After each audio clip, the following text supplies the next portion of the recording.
भारत की गोरख रेजिमेंट में अनकरीब बगावत होने वाली है। आपको बता दें कि गोरख रेजिमेंट में ज्यादातर नेपाली सोल्जर्स हैं जिन्होंने नेपाल के खिलाफ लड़ने के लिए भारत से माजरत कर ली है। कहा कि हम नेपाल के साथ नहीं लड़ सकते, अगर भारत की आर्मी हमें हुक्म भी दे तो हम बॉर्डर की तरफ नहीं जाएंगे। इस खबर की हकीकत क्या है, नेपाल के वजीर आजम केपी शर्मा ओली ने भारत को किस तरह बिल के अंदर घुसेड़ दिया है, आज की इस वीडियो में दोनों बातों के ऊपर मजीद डिटेल के साथ आपको आगाह करेंगे। छोटी सी गुजारिश है कि हमारे इस YouTube चैनल हसनात टीवी को सब्सक्राइब करके हमारी इस वीडियो को ज्यादा से ज्यादा शेयर कीजिए ताकि लोगों को मालूम हो सके कि भारत की ओछी हथकंडों की वजह से पूरी दुनिया परेशान है, लेकिन अब भारत को समझ लेना चाहिए कि हवाएं बदल चुकी हैं। सबसे पहले बात करते हैं भारत के गोरख रेजिमेंट की। तो भारत ने गोरख रेजिमेंट बिल्कुल नेपाल के बॉर्डर के ऊपर तैनात कर रखी है। उस गोरख रेजिमेंट को नेपाली रेजिमेंट भी कहते हैं। नाजरीन, जैसा कि आपको पता है कि सिख रेजिमेंट पंजाब के साथ साथ तैनात की है ताकि सिखों को पाकिस्तान के खिलाफ लड़ाया जाए, लेकिन सिख चूंकि पाकिस्तान को अपना एक मुल्क मानते हैं, इस वजह से पाकिस्तान के खिलाफ लड़ते नहीं। इसी तरह गोरख रेजिमेंट वाले नेपाल को अपना दूसरा मुल्क मानते हैं, अपना भाई समझते हैं। इस वजह से नेपाल की गोरख रेजिमेंट ने भारत की तरफ से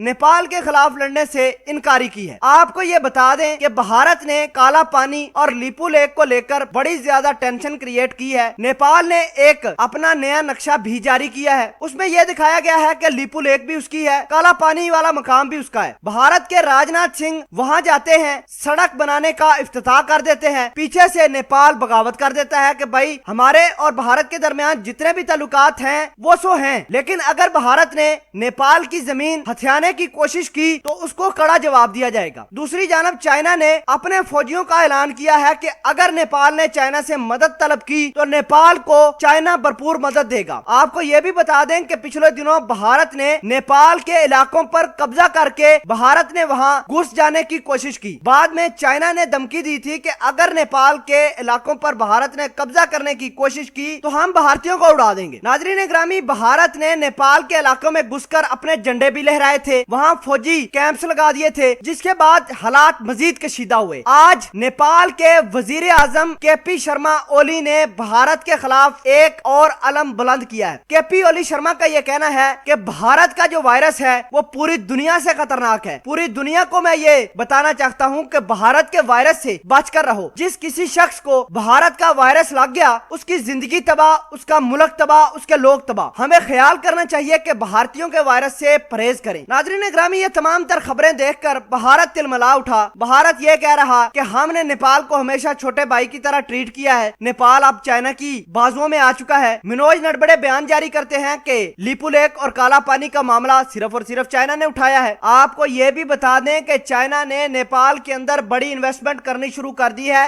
नेपाल के अंदर फौजी अड्डे चाइना बना रहा है, उनकी मिलिट्री को वेपन भी देगा, उनके साथ मजीद स्ट्रेटेजिक ताल्लुकात भी बढ़ाएगा और भारत का ये जो वायरस पूरे तरीके से इस रीजन से इंशाल्लाह खत्म हो जाएगा। नाजरीन, इंतजार कीजिए कि भारत की जो गोरख वाली रेजिमेंट है, जो बिल्कुल नेपाल के बॉर्डर के साथ साथ तैनात हैं, जो असल में नेपाली हैं, जिन्होंने बगावत करने का इंदिया दिया है, उसका थोड़ा सा इंतजार कीजिए। इंशाल्लाह हकायक दुनिया के सामने सब कुछ क्लियर हो जाएंगे।